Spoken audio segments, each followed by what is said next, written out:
Two Guys Talk Tennis. Sunday morning, Andy. Hey, yo. Two guys talk tennis and have some tea. Feels pretty good. What interested me is in Washington, D.C., all four semi-finalists under 21. Wow. How about that? Yeah. We did this before the final, but Sasha Zverev is to play Alex de Minaur in the final today. After de Minaur beat Rublev and Zverev beat Tsitsipas. Yeah, well done. We're never going to get that name right, are There's we? a good game last night. The second semi-final between de Minaur. He did play really well coming back from set down, but Rublev playing a second match in a day, that's tough. The conditions last week, a bit of rain around, delayed the matches, and, getting into that fifth set of a day is pretty tough. It's reminded me of junior tournaments because it rains half the time and then you end up playing two matches in a day and, oh man, it just becomes survival of the fittest, really. Exactly, yeah, and, having Murray pull out against de Minaur meant he had to play one less match, and he was fitter going into a three-set match compared to the 5 sets. That's right. In Los Cabos, we had Fognini, who continues to have a great run this year. Yeah, He's doing two really titles. well. Two titles. And he beat Delpo 6-4, 6-2, which is a very impressive one. Yeah, he played really well. Fognini, as we said earlier, he's had a solid year. He had a bit of controversy last year, US Open, and end of last year struggled, but he's come back and he's on fire. Absolutely. I was interested in the doubles. A few years ago, I played at Futures and played Marcelo Ravelo. He kicked my ass. And his, as you'd expect. yeah. And his partner, Miggy Raz Varela, when I was at university, a friend of mine, she was in the girls' team at school, and that was one of her friends. So at spring break, where she partied once, twice. Partied. In air quotes. Hang out. Yeah, sure. They won the doubles title. They've actually been playing together for the past 12 months or so, and they've won 9 challenges together. That's a big number. They've only played a handful now of ATP events. At Newport, they got to the final. And they lost to Sitak.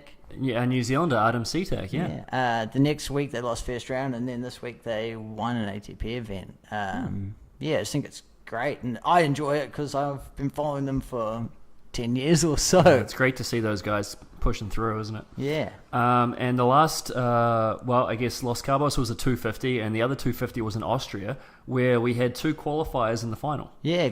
Klizan beat Isterman 6-2, 6-2, but, and Klizan actually, first round of qualifying, he won 7-6 in the third. Wow. It just goes to show how tight the men's game is. Like, I know we go on and on about it, but it's incredible. Well, I think Klizan's one of the best clay court players around. Yeah. Actually, in ATP finals, he's 100%. He's 6 for 6. That's outstanding. So, what was it? The previous week, I picked Isterman as one of my picks, and now he makes the final as a qualifier. Yeah. The following week, I'm gutted. Just follow the money, people. Follow the money. Okay, so basically, we'll get into the news. Sasha Zverev put up a shirtless pic on Instagram. It was a combination. It was 4 pics, but 2 of them were shirtless. Well, they're all shirtless, sorry, but 2 of them were gratuitously shirtless, and one of them was a close-up of it. Could say he was flexing. He was flexing, yes. The interesting part of it all was Kokkinakis, who's Thanasi Kokkinakis, who's an Australian player. He, I guess him and John Isner have a bit of a long-running joke with Sasha, and he commented on Instagram one of these emojis, yes, right, to John Isner. And then they kind of went back and forth, and Kokkinakis said to John Isner, what are we going to do with this guy? And John Isner then said, I'm going to start posting ab flexing pics. You should too. That's so good. Kokkinakis says, let's find a nice downlight and start lifting. And John Isner says, LOL, and then it kind of peters out from there.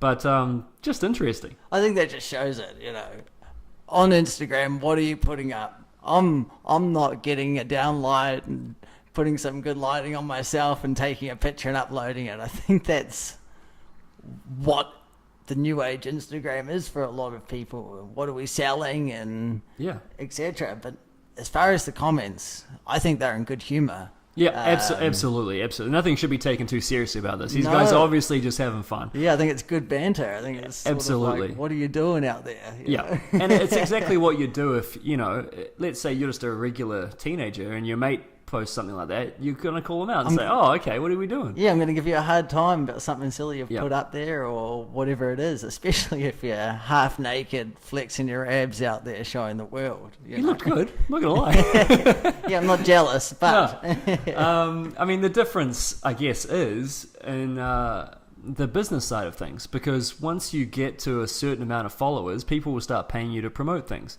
He also... let me just read to you the post. It said, finding the balance between patience and hard work is what will get you where you want to go. @BuiltForTennis, #trust the process. Now, I was curious about that because I saw @BuiltForTennis and I thought, I wonder what that is. So you click the Built for Tennis link and that takes you to a tennis app featuring Zverev and based on the training system of Jez Green. So he's not just putting up a picture of himself flexing his abs, he's actually pushing a tennis app. This is a business decision. So you were one of the people that clicked the link. I'm one of the people that clicked the link. And you know what? I'm going to follow them as well. So they've got an extra follower out of it. Just interesting because I actually did a little bit of research, Andy, on Business Insider to find out a little bit more about it. And basically, if you have over 1 million followers, you can make as much as about $9,000 per post. Per post. So if you've got somebody like Eugenie Bouchard, who has 1.7 million followers on Instagram, and she's promoting a moisturizer or a lip gloss or whatever, if she's doing that 10 times a year, she doesn't really have to play much tennis, does she? Even just to pick a Nike, right? Sloane Stephens or whoever, whatever they're wearing. Absolutely. Put it out there as a picture and you're $9,000 a post. Just per post. And that's not even including just your regular endorsements, of which she would be getting a lot. Wow. So, when you look at somebody like that and think, well, why is she not, as dedicated as we want her to be? Where's the incentive to really, really push hard? I mean, she's already had quite a bit of success. She's made a final. I think if you lose first round in Montreal this week, you get $9,000. And she's got a she's got a wild card anyway, so she's gonna get that. I think it's a lot harder to go out there and battle for an hour and a half. Of course it is. Absolutely. And the lead up training than just take a snap myself. It makes a lot more sense, doesn't it? Wow. So, I mean, I started thinking, what would the tennis world have been like if Agassi and Sampras had Instagram and they were having a go at each other back in the day? Or Johnny Mac on Twitter or somewhere. Yeah. Oh, man. He would let you know, wouldn't he? He would. Wow. I mean, it's all good as long as it's, can we say PG-ish?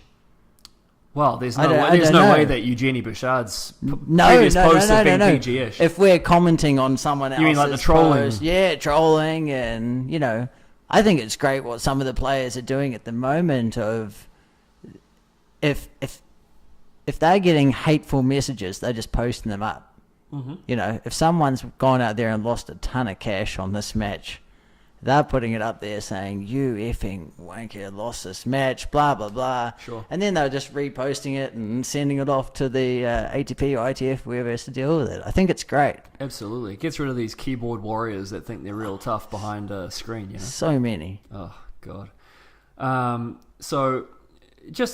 What I like about social media as well is that it gives players a platform, Not that they always need one, but sometimes they just want to get an opinion across, and they can do it very simply, very basically, to their followers. Yeah. Which is great. And it's a way to promote their own sponsors. Yes. I think those guys around, that 50 to 300, 500,000 in the world, a lot of them have sponsors, and they may require you to do a post or two every once in a while to receive your sponsorship money or whatever it is, or even just to say thanks and promote their product. I think it's really cool. Yeah, so I think just in general, social media is a pretty good thing, and it's helping, well, I don't know if it's helping, but our society is evolving in such a way that that's going to be a part of it, as long as consumers, we understand that something like Alexander Zverev posting himself topless is not just out of vanity.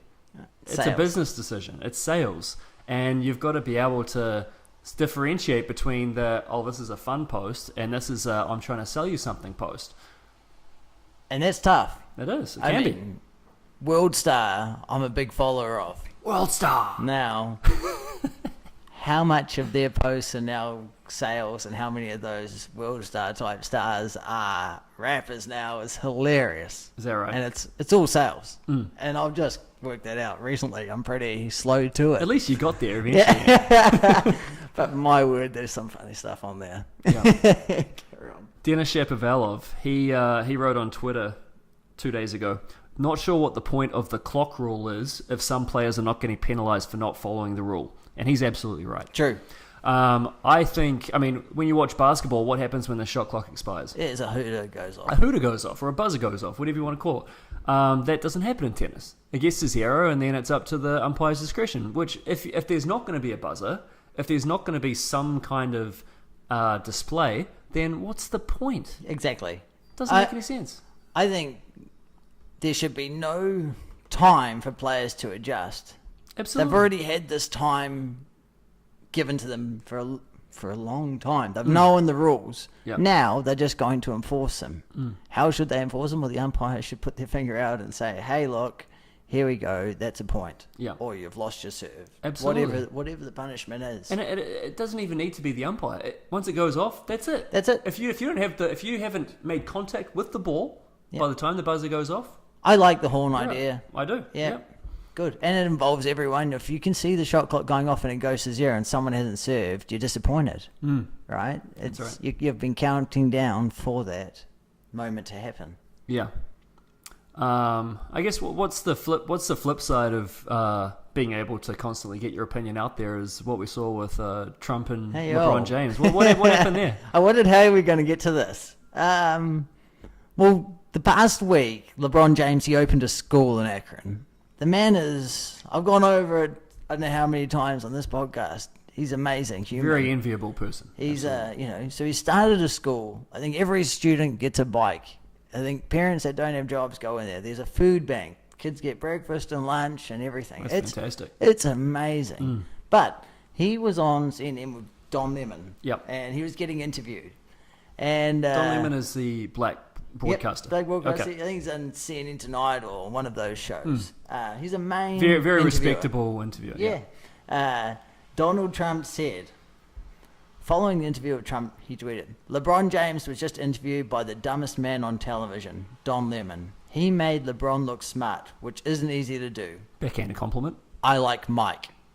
Now, presumably Michael Jordan. Yeah. Now this goes into everything. Could be any Mike. Yeah. I mean, this goes into race. This goes into LeBron MJ controversies. I hate to harp on about him, but isn't it amazing that a tweet like this is so normal now that we're not even outraged about it? I mean, yeah. I mean, some are, but the overall, no, we're not. And because you can't be up in arms every day because you get nothing done. It's normal. Yeah. I think LeBron in that interview, he made a really good point about race and sports. How it brings people together, and how that was the first time he associated with white people, and white people associated with him was through sports. And what Trump's doing over there to segregate the community with sports, with the Kaepernick thing, and now going at Trump, going at LeBron is something very unusual and not something that I would advise doing. And what was Michael Jordan's response? I support Elder J. Pretty simple, right? What else can you say? I support everything he's done in the community, right? He might be a competitor and you might think he's a better basketball player than he is or whatever, but the man's opening schools. He's doing stuff for the community. I think one tweet by Don Lemon said, LeBron's putting kids in schools and you're putting kids in cells. Wow. And that's what Don Lemon said? Yeah, I think so, yes. Oh, that's fantastic. Now, what else do you say to that with the controversy that's going down there on the border at Mexico? Amazing. I mean, how could you possibly not be a fan of LeBron anyway? Well, yeah, I mean, you might not support his team and you might not like that he's a champion athlete, you know, you might support you. It's like a Floyd Mayweather. You might want him to go out there and lose. That's fine. Sure, tall poppy syndrome. But as a human and what he's done, especially in Akron and Ohio, is unbelievable. You know, I think everyone that graduates the school that he's got, that he's currently made, gets free tuition to the University of Akron. Now, like, how many people can do that? Now, how many billionaires are out there doing that for their little communities that they grew up in? Not many. Not many. I mean, and this is an athlete. Bill Gates is certainly doing things like that. But this is an athlete, you know. I'm not going to say he's not educated, because he's become educated over time. But you know, he's not college educated. Right. He's an athlete, and what he's done with his power of being an athlete is incredible. It's a great example to be leading by. Shit, definitely. Changing tack a little bit. Did you see Benoit Paire? Back to tennis. I like it. He had a pretty major meltdown. Yeah. Against Baghdadis and smashed his racket. Smashed a couple of rackets actually, which that's fine. In the last game is it fair to say that he tanked? Yes. Okay. Yeah, tanking's fair. Why is nobody up in arms about this? If this was Nick Kyrgios, what would the headlines be? Oh, wow. Well, there's a different standard. But why? I guess because I agree with you. But why is there a different standard? Maybe because Kyrgios has got a higher level that he can achieve in tennis. I think right. You know, he's possibly a future top 5 player in the world. Benoit Paire is not. He's a journeyman. He's going to be, you know, between 30 and 80 in the world for his career. And do you remember there being outrage about Marat Safin?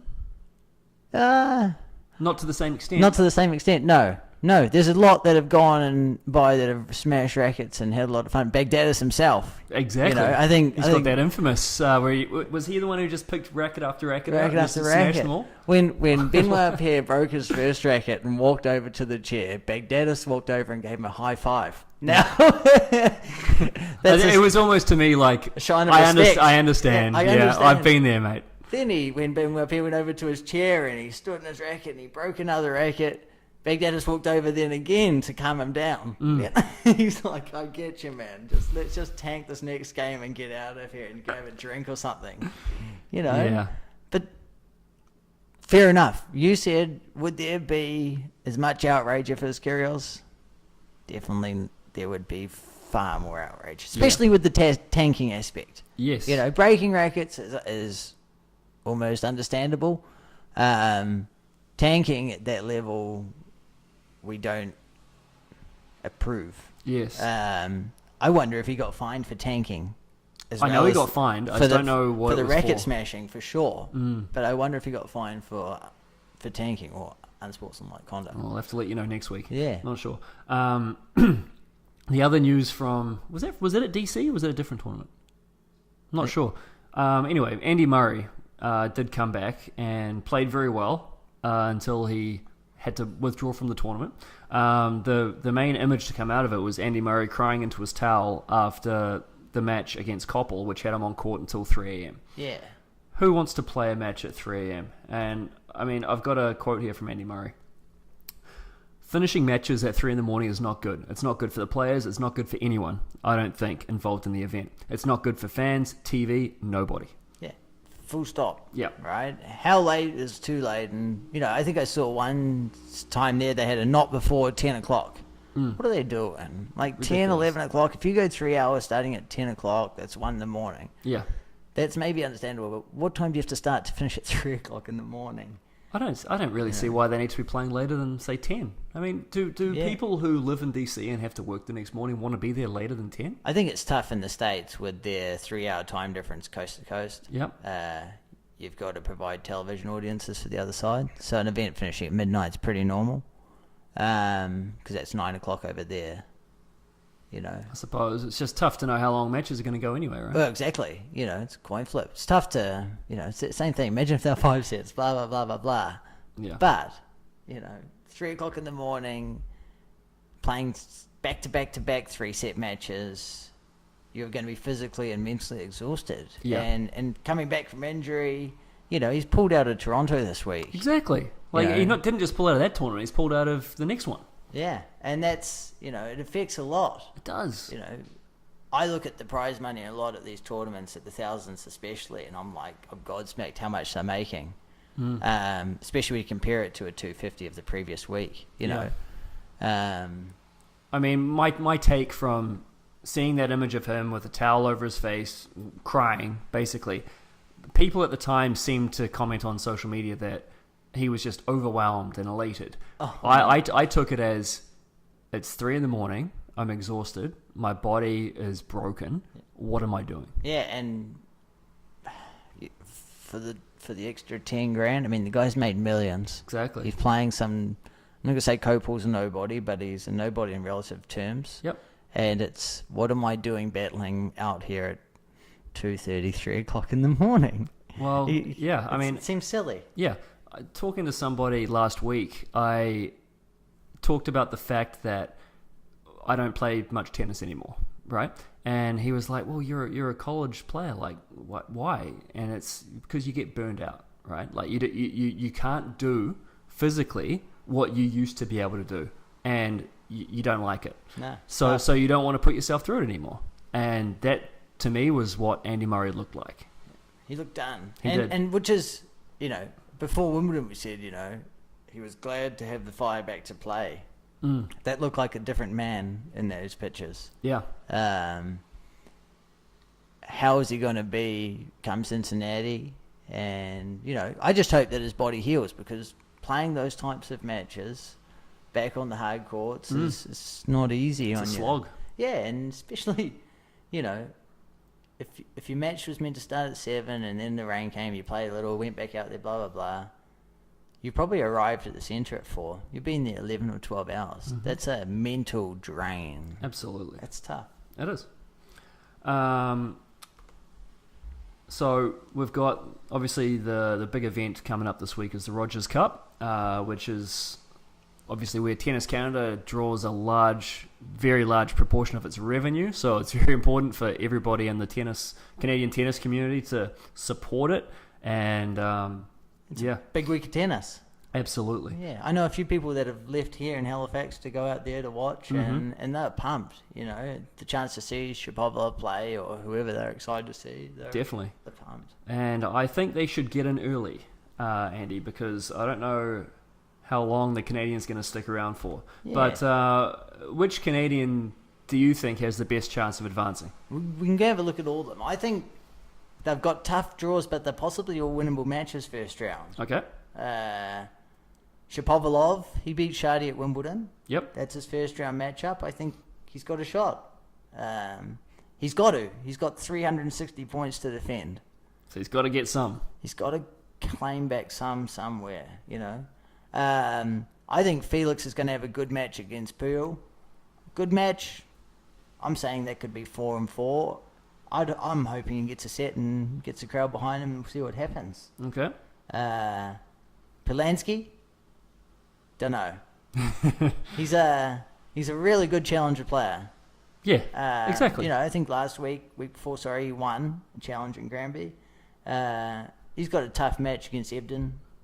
For a player like this, Polanski, with no major strengths, nothing to differentiate yourself from anybody else, you've got to take these opportunities. Well, you've got to win a couple of rounds here. I was surprised to see Ebden was high enough to get into the main draw. So, good on him. And that means that Polanski's probably got the best chance there of winning a match. Popsall? Who knows, right? He's playing Coric. We talked a few weeks ago about how good Coric's UTR is, and since then he's done no good. Yep. So this is possibly a winnable match for Popsall. So, out of the 4 guys, they could all win their first round matches. And Milos. And Milos. Who's playing Goffin. Yeah, that's tough. It is tough. Here's my pick for the player most likely to get to the 3rd round. Ooh. Canadian player. Yeah, you go. Felix. Yeah. Puyol, and then who's he got? Lucas Pouille. Yeah. Or however you say his name. I apologise to the French-speaking people out there. Lucas Pouille's UTR, even though he's ranked 17 in the world, his UTR is actually 76. Jeez.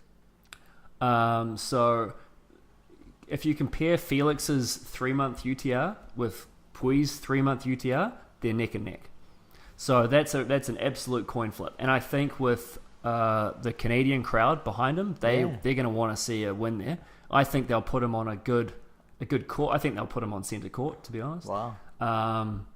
Why not? Yeah, why not? I'm with you. Get the crowd behind him. See how he goes. He's had a lot of wild cards the past few weeks, getting a lot of experience at these bigger events. Definitely, and that's as you've talked about in previous weeks. That can be the difference. These challenger players who are not used to playing on the grandstand and the crowd and the different noises and everything. So that's where Poole's got the experience. To me, it's he's played Rod Laver Arena, he's played Chatrier, he's played all of them, and he's done well. I think he's made round 16 or quarters at most of the slams. Yeah, I just think he's on a bit of a downturn at the moment. I think his ranking is inflated, and I think that's definitely a winnable match. And then if he wins that, he's got the winner of Jack Sock in a qualifier, and Jack Sock's been very shaky this year, so I wouldn't even guarantee him getting through that. So that's my pick for the Canadians to get through. Interesting on the women's side, Carla Suarez Navarro. Did you hear about this? No. She's ranked 28th in the world. She forgot to enter the tournament. What do you mean forgot? She forgot to enter. Did she get a wildcard or anything? She's top seed in qualifying. Oh, wow. That's rookie. How does that happen? Oh, it blows my mind. It blows my mind that you can just forget to enter a tournament like that, show up, and be like, oh my God, I've got to play qualifying. I guess they didn't have a wild card to give her. There's a lot of up and coming Canadians in men's and women's tennis, so they probably just didn't have space. No, and I like that. Saying I think the only non-Canadian wild card in the men's draw is Wawrinka. Yeah, and that's a big name. Wow, 28th in the world. Yeah, forgot to enter. Go play qualies. Go play qualies. It was interesting. How good are you? Because of the weather in Washington and the women's qualies, there was a lot of walkovers and a few people not even arrived, so that they're replaced by alternates. I think for these bigger events, they should have a couple days prior to 1,000 event for players to arrive. For example, Cameron Norrie got to the semi-finals in Los Cabos. He's 70 in the world. The cutoff at Toronto is 50. Mm-hmm. Now, he could get there and play qualifying, but he'd have to tank in Los Cabos to get there to play qualifying to get the extra money of making the main draw of 1,000.